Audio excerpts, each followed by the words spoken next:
Hello everyone, my name is Dr. Amit Vas, Assistant Professor in the Department of Applied Science and Humanities. This is lecture number 3.2 Methods of PI. हम Methods of PI पढ़ रहे हैं और इससे पहली video में e to the power ax के लिए हमने किया डिफरेंट टाइप्स के मैंने कुछ एग्जाम्पल्स आपके सामने रखे कि उनके PI उनके पर्टिकुलर इंटीग्रल कैसे निकाले जाते हैं। इस वीडियो में इस लेक्चर में हम ये डिस्कस करेंगे कि अगर sin ax और cos ax आ जाए तो उसके लिए हम कैसे पर्टिकुलर इंटीग्रल फाइंड करते हैं। तो बहुत ही इम्पोर्टेंट टॉपिक है, ये इम्पोर्टेंट चैप्टर है क्योंकि sin ax cos ax का फंक्शन कहीं ना कहीं आपको मिलता ही रहेगा डिफरेंशियल इक्वेशन में सॉल्व करने में, जो linear differential equation with constant coefficient होती हैं। तो अगर हमें पर्टिकुलर इंटीग्रल फाइंड करना है rx cos ax और sin ax में से कोई भी एक हो सकता है। यहाँ देखिए आप, या तो sin ax है या तो cos ax है। तो क्या करना है स्टूडेंट, हमें ये करना है कि यदि मेरे पास 1/fd आया sin ax cos ax तो हमें d स्क्वायर की जगह पे -a स्क्वायर रखना होता है। यानी जब हम d स्क्वायर की जगह -a स्क्वायर रखेंगे, इस बात का ध्यान रखना है कि फंक्शन जीरो ना बनाए। अब ये क्वेश्चन आ गया है कि हम ये क्यों रख रहे हैं। अब ये इसलिए रख रहे हैं स्टूडेंट कि साइन हो या कोस हो, चाहे तो साइन हो sin x sin ax या cos ax हो, तो क्या करते हैं अब हम क्योंकि एंटी डिफरेंशिएशन कर रहे हैं यानी इंटीग्रेशन करेंगे, तो साइन का इंटीग्रेशन पहली बार में अगर देखें तो कोस होता है और दूसरी बार में देखेंगे तो फिर से साइन हो जाता है। लेकिन यहाँ पर हम ये देखते हैं कि अगर ये a है तो यहाँ माइनस का a आ जाता है और यहाँ माइनस के a का होल स्क्वायर आ जाता है। यानी जब मैं इसका डिफरेंशिएशन करता हूँ तो साइन का डिफरेंशिएशन, अगर साइन का इंटीग्रेशन यहाँ कोस आएगा और यहाँ पर आपके पास माइनस का a स्क्वायर आ जाता है, यानी माइनस के साथ आता है a स्क्वायर। तो चूंकि आप साइन और कोस, साइन हो या कोस हो, दोनों के साथ हमारी यही प्रॉपर्टी चल रही है।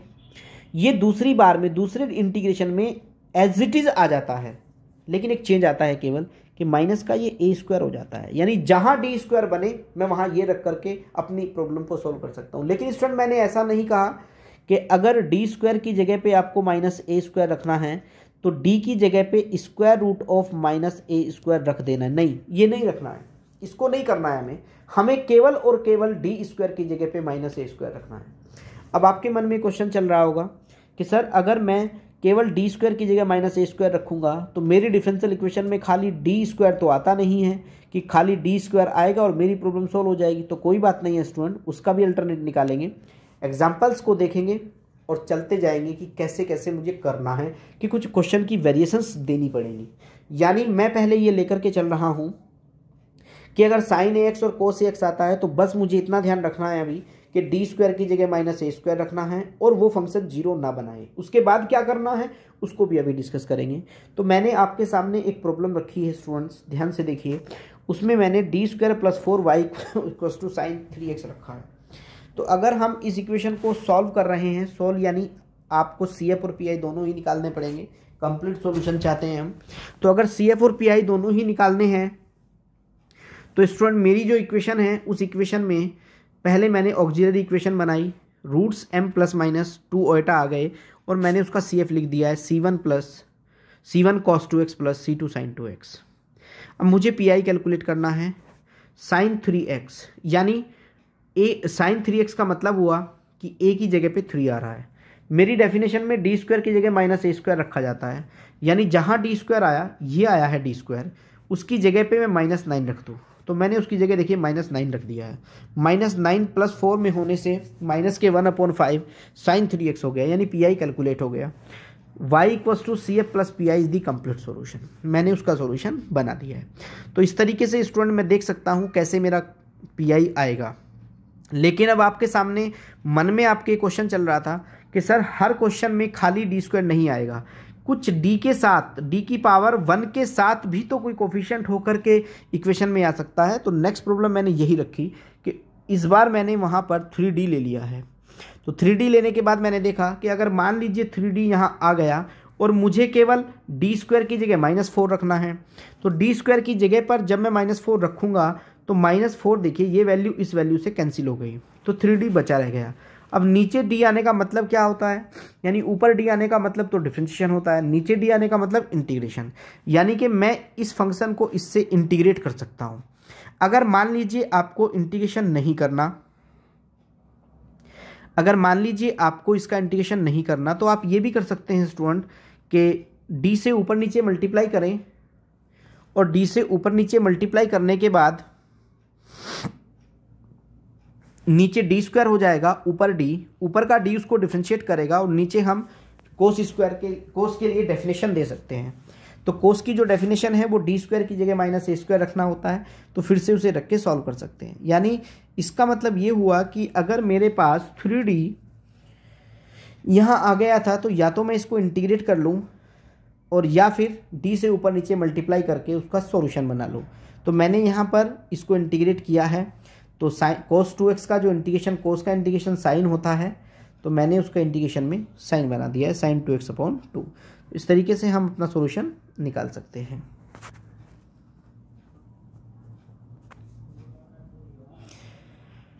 अब लेकिन यहाँ पर स्टूडेंट एक बात हो गई है कि ये जो 3D था उसके लिए 4 से -4 कट गया। अब ऐसा जरूरी तो नहीं है कि हर बार ये -4 कट जाएगा, जरूरी नहीं है ऐसा। तो चूंकि जरूरी ऐसा नहीं है कि -4 से -4 कट जाएगा, मैंने इस 4 की जगह पे इस बार फिर चेंजेस किए, मैंने इसकी जगह 1 कर दिया है। अगर 1 को हम देखें तो 1 के साथ जब मैंने पीआई कैलकुलेट करना चाहा तो डी स्क्वायर की जगह मैंने -4 रखा, यानी -4 मैंने रख दिया। इस बार जैसे ही मैंने ये सॉल्व किया तो यहाँ देखिए d-1 आ गया था, इसको मैं अभी हटा देता हूँ, ये देखिए, यानी 1/d-1 आ गया है। 3 को मैंने कॉमन निकाल दिया। अब मेरी डेफिनेशन में तो डी स्क्वायर होना चाहिए तभी मैं लगा सकता हूँ, बट डी अगर खाली नीचे -1 नहीं होता, खाली डी होता, तो ये इसको इंटीग्रेट कर लेता, पर अब ये इंटीग्रेशन भी नहीं कर पा रहा है। अगर ऊपर डी आ जाएगा तो ऊपर डी आने का मतलब डिफरेंशिएशन होता है, तो ऊपर का फैक्टर तो सॉल्व हो जाता है लेकिन नीचे का फैक्टर सॉल्व नहीं होता। तो उसी को नीचे डी स्क्वायर बनाने के लिए मैंने क्या किया स्टूडेंट कि इसके कॉन्जुगेट से ऊपर नीचे मल्टीप्लाई कर लिया, d+1 से ऊपर नीचे मल्टीप्लाई। अब चूंकि d+1 से ऊपर नीचे मल्टीप्लाई हो गया है तो ये d+1 हो जाएगा और ये हो जाएगा d² - 1। अब हमारी डेफिनेशन में ये है कि हम जहाँ भी फंक्शन ऑफ d आता है, जहाँ भी d स्क्वायर आता है, वहाँ पर d स्क्वायर की जगह -4 रख सकते हैं। तो मैंने इसकी जगह -4 रखा, -4 रखने के बाद ये -5 हो गया है, तो यानी 15 हो जाएगा। और ऊपर जो ये d+1 आया, कोस के साथ जब ये जाएगा तो ये इसका डिफ्रेंशिएशन करेगा, तो इसका डिफरेंशियल -2 sin 2x हो जाएगा और प्लस cos 2x हो जाएगा। तो इस तरीके से सॉल्व किया जा सकता है। एक और वेरिएशन ली है स्टूडेंट कि अगर मेरे पास स्क्वायर में फंक्शन आ जाए, तो चूंकि स्क्वायर की डेफिनेशन, cos स्क्वायर की डेफिनेशन तो मेरे पास है नहीं, तो यानी लेफ्ट हैंड के वेरिएशन तो मैंने सीख लिए, अब मैं राइट के वेरिएशन सीखता हूँ। तो cos² x आ गया है, लेकिन cos² x का मेरे पास एक फॉर्मूला होता है cos 2x + 1/2, तो उसको यूज़ करके मैं दो अलग अलग पर्टिकुलर इंटीग्रल बना सकता हूँ। यहाँ पर cos 2x हो गया है, ये e⁻0x 1 की जगह पे हुआ, इससे भी मेरा सॉल्यूशन आ गया। अब अगर मान लीजिए sin x cos x एक साथ मल्टीपल में आ गए, तो चूंकि दोनों के मल्टीपल का रूल मैंने पढ़ा नहीं है, लेकिन हम इसमें कोई डेफिनेशन यूज कर सकते हैं 2 sin a cos b वाली। तो 2 से ऊपर मल्टीप्लाई, 2 से नीचे मल्टीप्लाई, तो मैंने इसको अलग अलग कर दिया और फिर ये sin 2x हो गया। उसकी डेफिनेशन ऑलरेडी मैं जानता हूँ, उसको मैंने लगा दिया है। और भी क्वेश्चंस हैं, ले सकते हैं स्टूडेंट। अब मुझे पहले आपसे एक और केस डिस्कस करना है, फेलियर ऑफ sin ax और cos ax।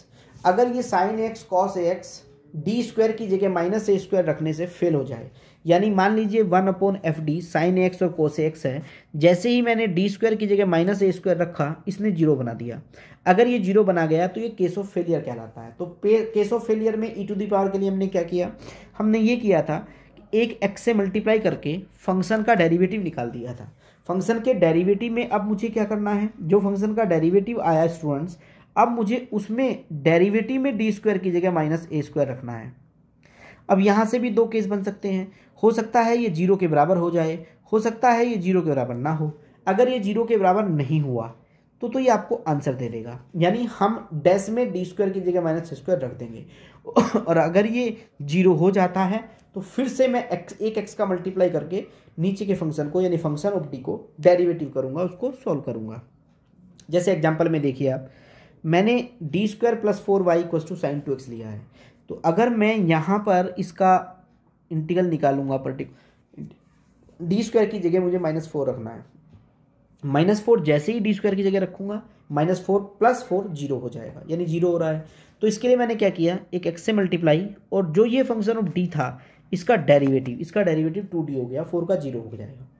यानी अब मेरे पास sin 2x हो गया। sin 2x को d से मैंने, यानी d नीचे आने का मतलब डिफ्रेंशिएशन इंटीग्रेशन होता है, ऊपर d आने का मतलब डिफ्रेंशिएशन। एक तरीका तो ये था कि आप इसको ऐसे भी सॉल्व कर सकते थे कि ये जो x इंटू 1/2d² और d sin 2x ऐसे भी सॉल्व कर सकते थे। तो फिर d² की जगह -a² और ऊपर का d उसको डिफरेंशिएशन कर लेगा। अगर आप ऐसे सॉल्व नहीं करना चाहते तो तरीका ये भी है कि ये इसको सीधे इंटीग्रेट कर ले। तो इसका मैंने इंटीग्रेशन कर दिया है, इंटीग्रेशन से आपको आंसर मिल जाएगा। एक और एग्जांपल रखा है हमने, अगर d² + n² y = cos nx है, कोस के साथ अगर करना चाहते हैं तो भी d² की जगह -n² रखने से वो 0 बना रहा है। तो उसमें भी हमने क्या किया स्टूडेंट, देखिए ध्यान से, इसका डेरिवेटिव निकाला और x से मल्टीप्लाई किया, x से मल्टीप्लाई उसका डेरिवेटिव, ये इसको इंटीग्रेट करेगा, इंटीग्रेशन ये हो गया। CF और PI का सम करेंगे, यही मेरा कंप्लीट सॉल्यूशन है। स्टूडेंट्स, मैंने sin AX और cos AX ट्रिग्नोमेट्रिकल फंक्शन है, एक स्पेशल फंक्शन है। अगर d² की जगह -a² रखते हैं, 0 नहीं बनाता तो केस पहला है, अगर वो 0 बना देता है तो केस ऑफ फेलियर है। यानी इन दोनों के लिए कैसे पर्टिकुलर इंटीग्रल फाइंड किया जाता है, इसको हमने इस लेक्चर में समझा है। तो एक और एग्जांपल, बहुत इंपॉर्टेंट एग्जांपल है स्टूडेंट, इसको देखिए। मैंने एक और एग्जांपल आपके सामने रखा है। अगर आप इस क्वेश्चन को सॉल्व करना चाहते हैं, यानी इस क्वेश्चन को अगर करना चाहते हैं, बहुत ही अच्छे प्रॉब्लम है ये भी। इसको देखिए, इसमें cos x, cos 2x और sin² x आ गया है। यानी सबसे पहले मैंने इसका CF निकाला, ये मेरा CF हो गया है, 2 ± √3 से रूट आए और ये मेरा हाइपरबोलिक में CF बन गया है। PI पर चलता हूँ, 2 से मल्टीप्लाई, 2 से डिवाइड, उसकी डेफिनेशन लगाई 2 cos A cos B, और sin² x भी था, उसको भी 2 से मल्टीप्लाई, 2 से डिवाइड, उसमें 1 - cos 2x की डेफिनेशन लगाई। अब मेरे पास अगर यहाँ आप देखोगे तो 4 अलग अलग पर्टिकुलर इंटीग्रल हैं। यानी पहला cos x के लिए, दूसरा cos 3x के लिए, तीसरा 1 के लिए और चौथा cos 2x के लिए, यानी 4 अलग अलग।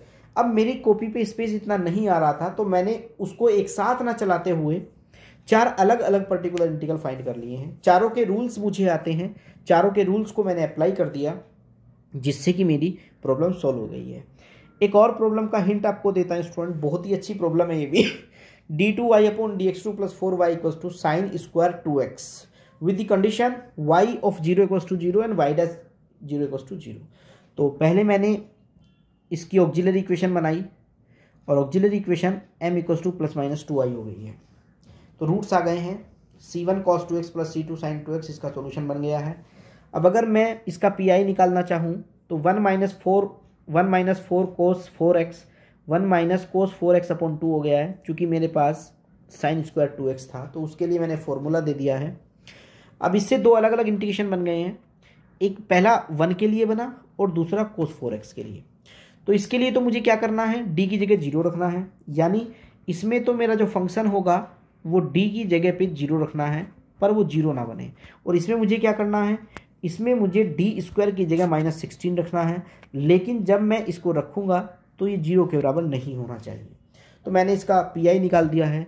CF और PI निकालने के बाद जब कंप्लीट सॉल्यूशन मिल जाएगा तो पहले मैं x की जगह 0 रखूँगा और y की जगह 0, जिससे कि एक इक्वेशन मेरे पास आएगी। फिर मैं जो सॉल्यूशन बना था उसका डेरिवेटिव निकालूंगा और उसमें x की जगह 0 y की जगह 0 रखूँगा, फिर से एक इक्वेशन आ जाएगी। C1 और C2 में 2 इक्वेशन बनेगी, दोनों को सॉल्व करना है, C1 C2 फाइंड करने हैं। वापस C1 और C2 को निकाल के सॉल्यूशन में डाल देते हैं तो कंप्लीट सॉल्यूशन बन जाता है। इस तरीके से हम अपनी प्रॉब्लम्स को सॉल्व कर सकते हैं स्टूडेंट। नेक्स्ट लेक्चर में हम ये सीखेंगे, नेक्स्ट वीडियो में, कि अगर मेरा फंक्शन Rx किसी पोलिनोमियल की फॉर्म में हो तो फिर हम अपनी प्रॉब्लम कैसे सॉल्व करते हैं। यानी नेक्स्ट जो केस है वो पोलिनोमियल के ऊपर है कि अगर कोई पोलिनोमियल आ जाता है तो कैसे अपनी प्रॉब्लम को सॉल्व करेंगे। Thank you very much student.